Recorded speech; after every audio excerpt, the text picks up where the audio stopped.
आप सभी के साथ हाजिर हूं कंचन। शुरुआत करेंगे बुलेटिन की। उत्तराखंड राज्य अपनी स्थापना के 25वें साल यानी कि रजत जयंती वर्ष में प्रवेश कर गया है। राज्य स्थापना दिवस के उत्सव में प्रधानमंत्री नरेंद्र मोदी ने वीडियो संदेश जारी किया। प्रदेशवासियों को शुभकामनाएं देने के साथ ही उन्होंने 9 नवंबर को 9 आग्रह किए, जिसमें 5 आग्रह उत्तराखंड के लोगों से और 4 आग्रह पर्यटकों से किए गए। प्रधानमंत्री नरेंद्र मोदी ने कहा कि उत्तराखंड जिस सपने के साथ बना उसे साकार किया जा रहा है। मैंने बाबा केदारनाथ के चरणों में बैठकर कहा था कि ये दशक उत्तराखंड का दशक है।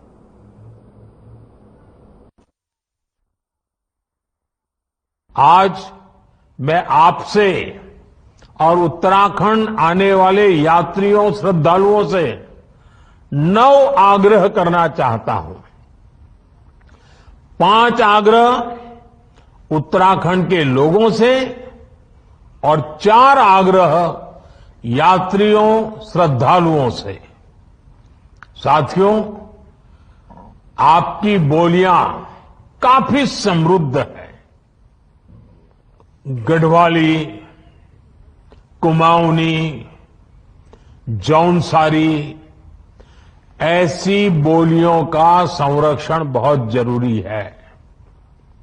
मेरा पहला आग्रह है कि उत्तराखंड के लोग अपनी आने वाली पीढ़ियों को जरूर ये बोलियां सिखाएं। ये बोलियां उत्तराखंड की पहचान को मजबूत बनाने के लिए भी जरूरी है। राष्ट्रीय खेलों के आयोजन को लेकर धामी सरकार लगातार प्रयासरत है, जिसके लिए अभी एक महत्वपूर्ण बैठक होने वाली है। उत्तराखंड के खेल मंत्री रेखा आर्या ने कहा, नेशनल गेम्स के लिए गेम्स टेक्निकल कंडक्टिंग कमेटी का गठन होना है, ताकि राष्ट्रीय खेलों के साथ ही कोई बदलाव अगर करने हो या उनके द्वारा हो सके। साथ ही उन्होंने कहा कि खेलों के लिए कैंप अपनी जगह पर ही काम करेंगे और उत्तराखंड के खिलाड़ियों के लिए मेडल लाने के लिए हमें अच्छे प्रशिक्षक चाहिए, ताकि प्रथम 5 की श्रेणी में उत्तराखंड का नाम भी आए।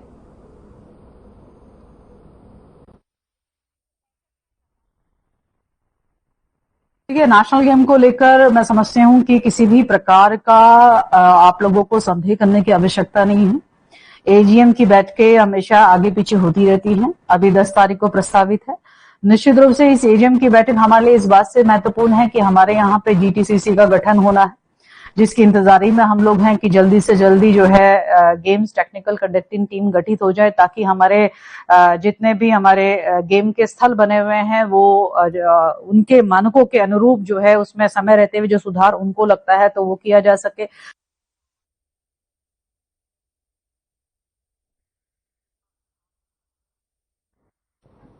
ऋषिकेश एम्स में भर्ती अल्मोड़ा बस हादसे के घायलों का हाल जानने के लिए सांसद त्रिवेंद्र सिंह रावत एम्स पहुंचे। यहां उन्होंने घायलों से बातचीत की और उनके हो रहे इलाज के बारे में फीडबैक लिया। डॉक्टर से भी सांसद ने बातचीत कर घायलों के इलाज में किसी भी प्रकार की कमी नहीं करने के निर्देश दिए। सांसद त्रिवेंद्र सिंह रावत ने सभी घायलों के शीघ्र स्वास्थ्य लाभ की यहां पर प्रार्थना मां गंगा से की है। उन्होंने बताया कि मिले फीडबैक के मुताबिक सभी घायलों को बेहतर इलाज एम्स में दिया जा रहा है। सरकार पीड़ित लोगों की हर मुमकिन मदद के लिए तैयार है। इस मौके पर निवर्तमान मेयर अनिता ममगई भी मौजूद रही।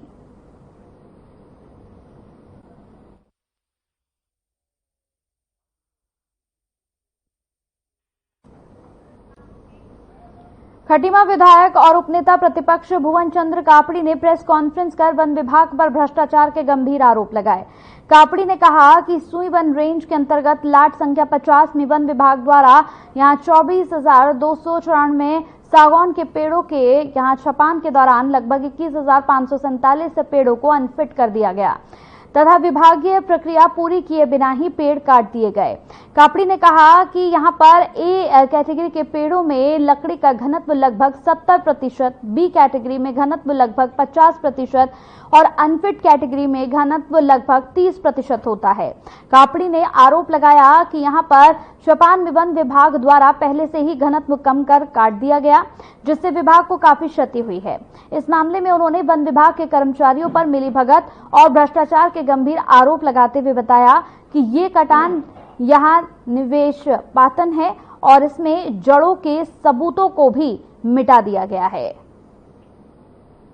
इससे पहले जो बीट के वन निगम वन पेड़ों का कटान शुरू होता है, उसको हम पूरी बात को स्पष्ट रूप तरफ सरकार हमारे इस साल होली में हमारे आटाल के लोग थे, उनको फॉरेस्ट को सुरक्षित करने कराते हैं, वो बड़ा भ्रष्टाचार है।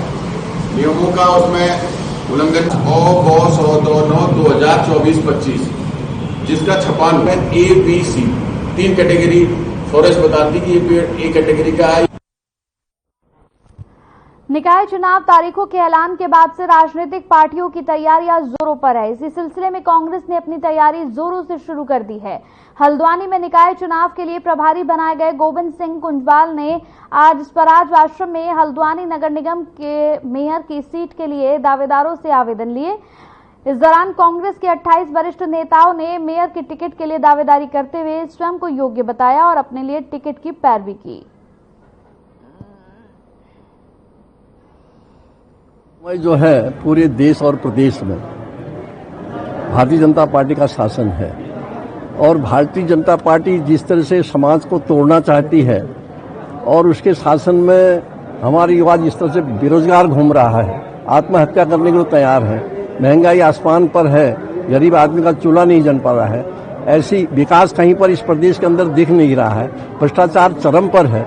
इन सारी चीजों को लेकर के देखिए 28 लोगों ने अभी तक दावेदारी करी है। आदरणीय हमारे गोविंद सिंह कुंजवाल जी जो प्रभारी हैं उनको सौंपी है अपनी दावेदारी। मैं उन सबको शुभकामनाएं और बधाई देता हूं। जैसे कुंजवाल जी ने कहा, वही मेरा ही कहना है कि निष्पक्षता के साथ कार्यकर्ता जिसको चाहेंगे, निष्पक्षता के साथ आवाम जिसको चाहेगी, पब्लिक में जिसका जोर होगा, ऐसे व्यक्ति का चयन करके हम वो नाम आगे भेज देंगे। देखो, दावेदार अपना एक दावेदारी का मतलब अपना एक परिचय होता है। तो मेरा परिचय ये है कि मैं आजीवन कांग्रेसी था, हूं और हमेशा रहूंगा, ये मेरा परिचय है। दूसरी बात, जहां तक रही 32 साल, तो वास्तव में 32 साल मुझे छात्र राजनीति से लेकर आज तक इस कांग्रेस के अंदर हो गए हैं। मैं दावेदार अपने आप को एक नेचुरल मानता हूं, बहुत और लोग भी दावेदार हैं। मैं ये चाहता हूं कि जो पिछले वक्त जो हुआ है, गदरपुर के 15 बटालियन एनडीआरएफ परिसर में 4 दिवसीय खेल प्रतियोगिताओं का समापन किया गया। इसमें विभिन्न प्रकार की खेल प्रतियोगिताएं आयोजित की गई थी, जिसमें वॉलीबॉल, फुटबॉल, बास्केटबॉल प्रतियोगिताएं शामिल हैं। बता दें कि इसमें विजेता खिलाड़ियों को और टीमों को 15 बटालियन एनडीआरएफ परिसर में सम्मानित भी किया गया। इस बार भी एनडीआरएफ ने जो इंटर जोनल अपना वॉलीबॉल प्रतियोगिता और यहाँ पे जो हमारी बास्केटबॉल प्लस फुटबॉल प्रतियोगिता का आयोजन कराया गया है। और इसका मेन उद्देश्य हमारे जो जवान पूरे साल भर पहाड़ों पर तैनात रहते हैं, पूरे देश में जगह जगह पर विषम परिस्थितियों में जब बाढ़ आपदा किसी प्रकार की भी आती है तो उसमें लोगों की जनमानस की जो है जान बचाते हैं, देश की रक्षा करते हैं। तो बड़ा स्ट्रेस फील करते हैं पूरे वर्ष के दौरान, तो उनको रिलीज करने के लिए उनके स्ट्रेस को खेल का आयोजन कराया जाता है ताकि वो लोग अच्छा महसूस करें, उनका फिजिकल फिटनेस जो है वो आला दर्जे का रहे।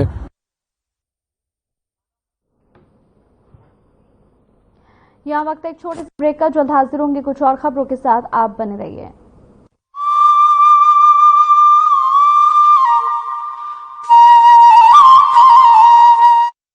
भारत माता की सुरक्षा में जिन सपूतों ने लहू बहाया है, उनके आश्रितों का दायित्व धामी सरकार ने उठाया है।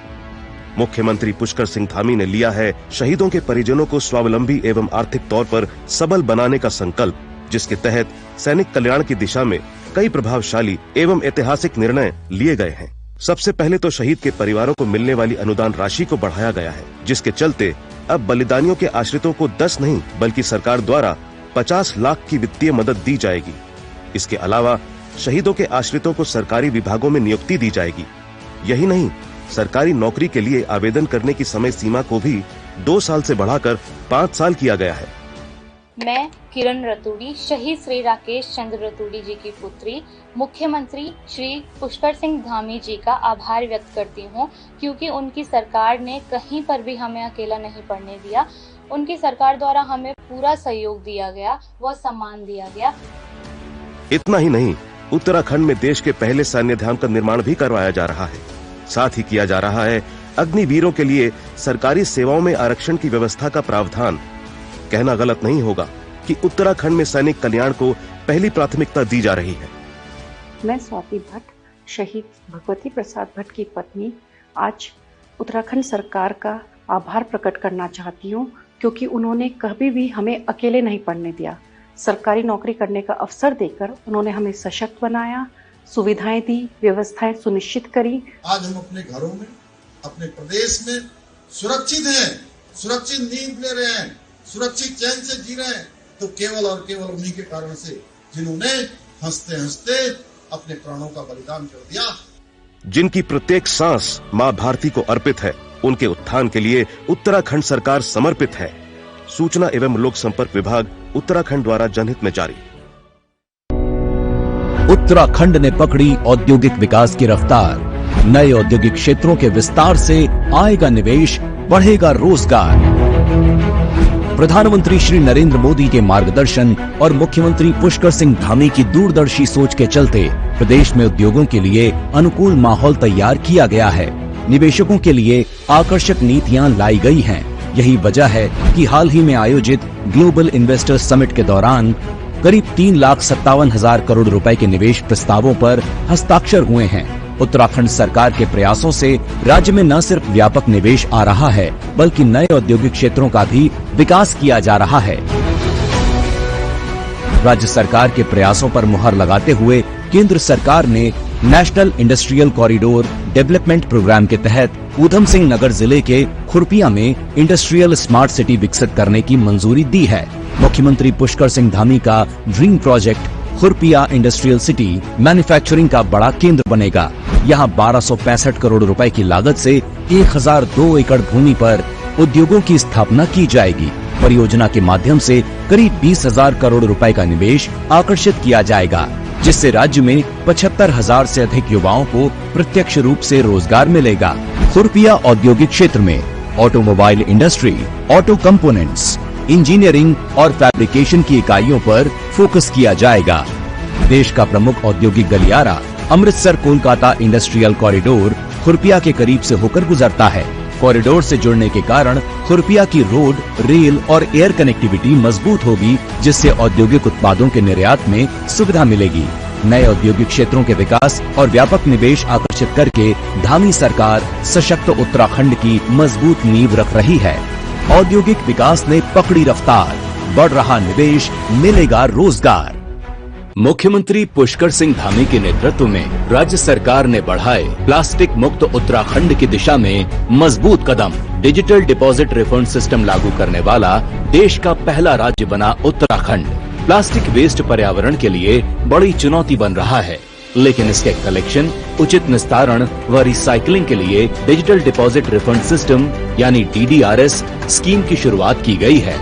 राज्य प्रदूषण नियंत्रण बोर्ड इस योजना का संचालन कर रहा है। प्लास्टिक रैपर्स या प्लास्टिक बोतलों को DDRS सेंटर पर जमा कीजिए। इनमें लगे QR कोड स्कैन कीजिए। स्कैन के बाद प्रत्येक प्लास्टिक वेस्ट पर आपके खाते में एक निश्चित धनराशि आ जाएगी। उत्तराखंड के धार्मिक स्थलों को साफ सुथरा व प्लास्टिक मुक्त बनाने में DDRS सिस्टम बेहद कारगर साबित हो रहा है। इसके जरिए धार्मिक स्थलों, पर्यटन स्थलों और पहाड़ी क्षेत्रों में प्लास्टिक कचरे को एक जगह आसानी से इकट्ठा किया जा सकेगा, यानी सिंगल यूज्ड प्लास्टिक वेस्ट का सही निस्तारण करते हुए साफ सफाई के साथ कमाई भी की जा सकती है। मुख्यमंत्री पुष्कर सिंह धामी के निर्देशों पर उत्तराखंड में सिंगल यूज्ड प्लास्टिक और पॉलीथीन को बैन किया गया है। हम सभी को अपने अपने स्तर पर अपने शहर और अपने गांव को, अपने मोहल्ले को साफ सुथरा रखने का प्रयास करना पड़ेगा। अपने आसपास स्वच्छता का वातावरण बनाना होगा। प्लास्टिक वेस्ट की रिसाइकलिंग और रीयूज करते हुए सही निस्तारण किया जा रहा है। देहरादून में प्लास्टिक को रिसाइकल करके बेंच, शेड और इंटरलॉकिंग टाइल्स बनाई जा रही हैं। पॉलिथीन, प्लास्टिक रैपर आदि को एकत्र करने के लिए पॉलिथीन कचरा बैंक खोले गए हैं। इसके अलावा नगर निकायों के माध्यम से ठोस कचरे का डोर टू डोर कलेक्शन किया जा रहा है। उत्तराखंड को प्लास्टिक मुक्त बनाने में तकनीक के साथ साथ जन भागीदारी भी जरूरी है। आइए मिलकर स्वच्छ उत्तराखंड के संकल्प को साकार करें। प्लास्टिक मुक्त उत्तराखंड, साफ स्वच्छ उत्तराखंड। जिसे बनाने में किसी भारतवासी का पसीना बहा हो, उसे खरीदने पर जोर देना चाहिए, और ये सबके प्रयास से ही संभव होगा। वोकल फॉर लोकल हमें व्यवहार में लाना ही होगा। देश के यशस्वी प्रधानमंत्री श्री नरेंद्र मोदी जी के वोकल फॉर लोकल के आह्वान से प्रेरित उत्तराखंड सरकार इस दिशा में हर महत्वपूर्ण कदम उठा रही है। प्रकृति, संस्कृति और विरासत को अपने अंदर समेटे उत्तराखंड में बने प्रोडक्ट एक ब्रांड के रूप में उभरते जा रहे हैं। उत्तराखंड सरकार द्वारा ग्रामीण उद्यमियों एवं कृषि उत्पादों को भी राष्ट्रीय और अंतर्राष्ट्रीय बाजारों से जोड़ने का प्रयास किया जा रहा है। उत्तराखंड सरकार द्वारा लॉन्च किया गया हाउस ऑफ हिमालयास ब्रांड क्षेत्र के प्रामाणिक हस्तशिल्प उत्पादों को बढ़ावा दे रहा है। वहीं उत्तराखंड देश का पहला राज्य बन गया है जिसे एक दिन में सबसे अधिक 18 GI टैग मिले। ये सभी प्रयास उत्तराखंड सरकार के वोकल फॉर लोकल के प्रति प्रतिबद्धता का प्रमाण है। लोकल उत्पादों को अपनाकर हम न केवल उत्तराखंड की विरासत को सहेज रहे हैं बल्कि स्थानीय लोगों को आर्थिक रूप से सशक्त भी बना रहे हैं। आइए इस त्योहार स्थानीय उत्पादों को अपनाकर उत्तराखंड की प्रगति में अपना योगदान दें और साथ मिलकर एक आत्मनिर्भर और समृद्ध उत्तराखंड बनाएं।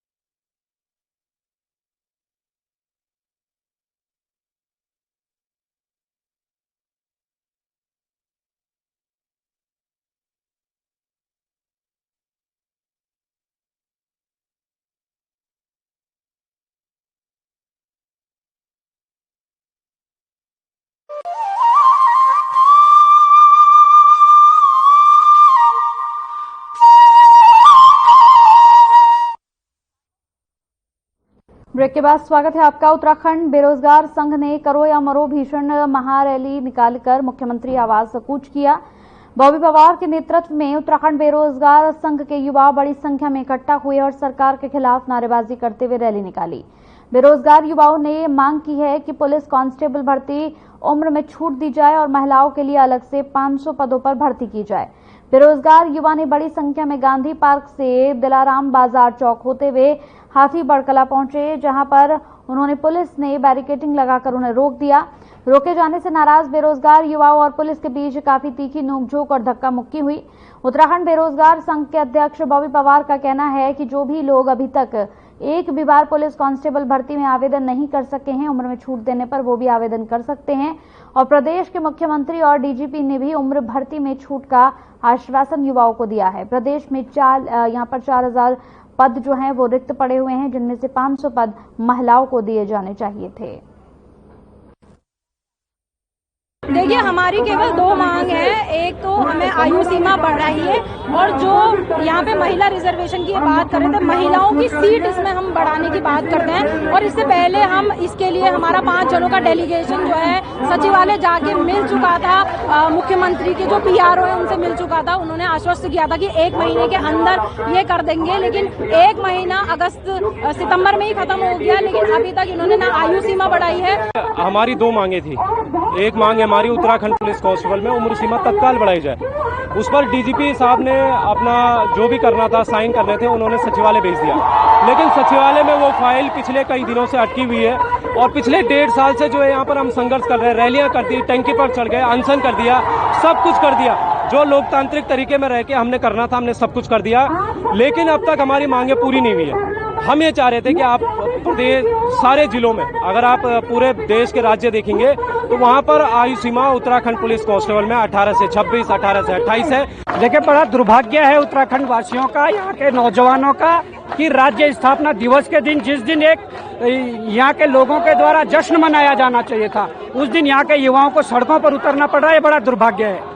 और एक सीधी सी मांग है कि प्रदेश का युवा कह रहा है कि जिस युवा को एक भी बार आवेदन करने का मौका नहीं मिला है, क्योंकि जो एक भर्ती जो 2014 और सीधे 21 में आई थी, उन 7 सालों में जो 4 साल का गैप 18 से 22 का, वो कुछ युवा ऐसे जिन्हें एक भी बार अवसर नहीं मिला है आवेदन करने का। अपने युवाओं के साथ समर्थन जो है 1994 में जब उत्तराखंड आंदोलन खड़ा हुआ था, तब से हम लोग आते रहे हैं। और ये प्रदेश के युवाओं के भविष्य का जहां प्रश्न होगा, वहाँ पर जो सच्चा आंदोलनकारी होगा, जो सच्चा उत्तराखंड प्रेमी होगा,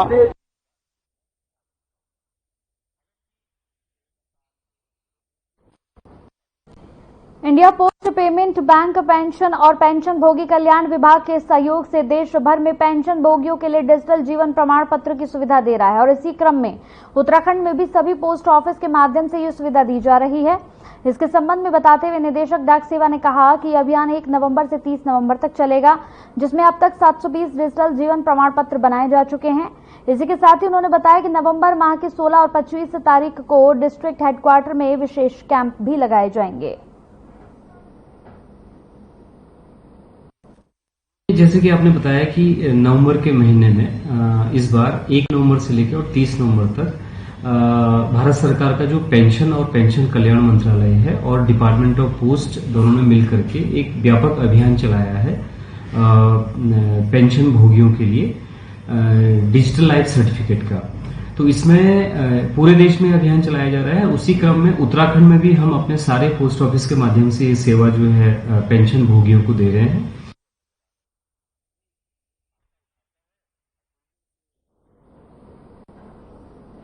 खबर खटीमा से है, जहां मुख्य वन संरक्षक कुमाऊं डॉक्टर विनय भार्गव और डीएफओ तराई पूर्वी वन विभाग हल्द्वानी हिमांशु बांगरी ने खटीमा दौरे पर पहुंचकर सीमांत वन क्षेत्रों का दौरा किया।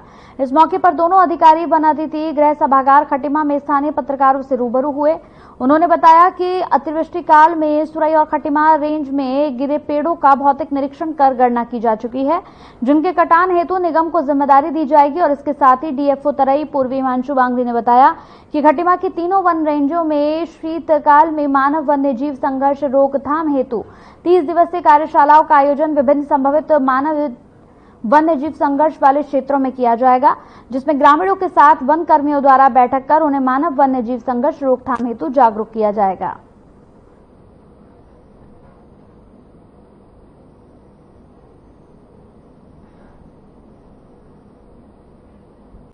मौसम में अतिवृष्टि हुई थी, उस समय हमारे जंगल के कुछ ऐसे क्षेत्र थे जहां पर भारी संख्या में पेड़ गिर गए थे। तो हमारी जो कार्य योजना होती है उसके अनुसार ऐसे पेड़ों को चिन्हित करके उनका निरीक्षण किया जाना होता है। उसके उपरांत इसे वन निगम को पातन के लिए दिया जाता है। इसी के क्रम में आज इंस्पेक्शन किया गया ऐसे क्षेत्रों का और अब इन पेड़ों को निगम को दिया जाएगा। निगम इनको काट के अपने डिपो पे लेके जाएगा। अभी जैसे ठंड का शीतकाल चालू हो रहा है, तो ऐसे पाया गया है कि शीतकाल में मानव वन्य जीव संघर्ष की घटनाओं में विगत वर्षों में वृद्धि हुई है। तो उसके दृष्टिगत